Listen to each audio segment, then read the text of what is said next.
Isip na Hub.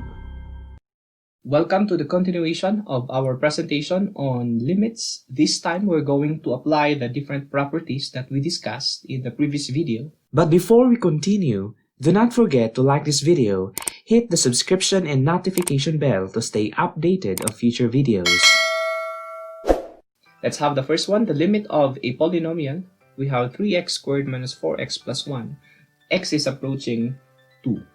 So the first property that we can actually apply here is the third property. That's the property for a sum and difference. We can break this down as smaller limits. So we write limit of 3x squared as x approaches 2 minus the limit of the second term 4x as x approaches 2 plus the limit of 1 as x approaches 2. There we have it.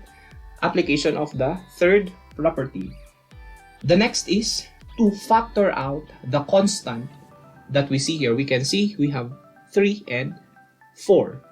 So in the first limit, we can use property 2 to factor out 3. We write 3 limit of x squared as x approaches 2 minus factor out 4, so we are only left with x is approaching 2 plus just copy the third limit of a constant. Now how do we answer limit of x squared? We can apply property 8. That is, we simply substitute 2 to x squared, or copy that number that x is approaching 2 and then raise it to the power that we see here. It's 2. So we have 2 squared minus 4. How do we compute limit of x as x approaches 2? We can use the seventh property, that is just by copying 2 plus limit of a constant. 1 is just a constant. We can apply property number 1. So the answer is the constant itself. So that is 1. Our remaining job here is to simplify. We have 3 times 4 minus 8 plus 1. We have 12, negative 8 plus 1, that's negative 7. Subtracting, we have 5. The limit of 3x squared minus 4x plus 1 as x approaches 2 is 5. Let's provide another example. This time, we are computing the limit of a product. So we apply property number 4. Let's go ahead and do that. This is the same as the limit of the first factor square root of x as x approaches 4 times the limit of 5x cubed minus 8 as x approaches 4. Square root of x is again a power. This is the same as the limit of x raised to 1/2 as x approaches 4. For the second limit, we can break this down using the third property because this is a difference. So we have the limit of 5x cubed as x approaches 4 minus the limit of 8 as x approaches 4. We can apply the 8th property, the last property, for the first limit so that we would have 4 raised to 1/2. For this limit, we can factor out 5 first. We are only left with x cubed. And then we can apply the first property to solve limit of 8 as x approaches 4, and that is just the constant. 4 raised to 1/2 is just the same as square root of 4. This is just the same as square root of 4. And the answer is, of course, 2.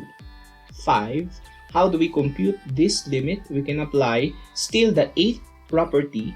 So just substitute 4 to x cubed, and that would give us what? That would give us 4 cubed is 64 minus 8. Simplifying further, we would have 624. Another example, we have x plus 5 all over x minus 7. We want to compute the limit of that as x approaches negative 3. This is a quotient, so we can write this, instead of a limit of a quotient, we can write this as a quotient of two limits. So we write limit of x plus 5 as x approaches negative 3 all over the limit of x minus 7 as x approaches negative 3. For each limit, we can separate them because they are sum and difference. We can write limit of x as x approaches negative 3 plus limit of 5 as x approaches negative 3. We do the same for the denominator. Limit of x as x approaches negative 3 minus limit of 7 as x approaches negative 3. For these limits, we can apply the 7th property, and then for these limits, we can apply the first property, the limit of a constant. So the answer here is negative 3. That's because x is approaching negative 3 plus 5. That's because the constant here is 5. The denominator is still negative 3. It's because negative 3 minus 7. That's because that is 7.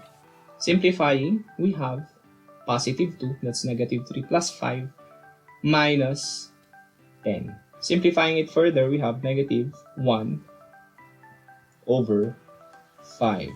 There we have it, application of the different properties. For the next episode of our presentation on limits, click the link above.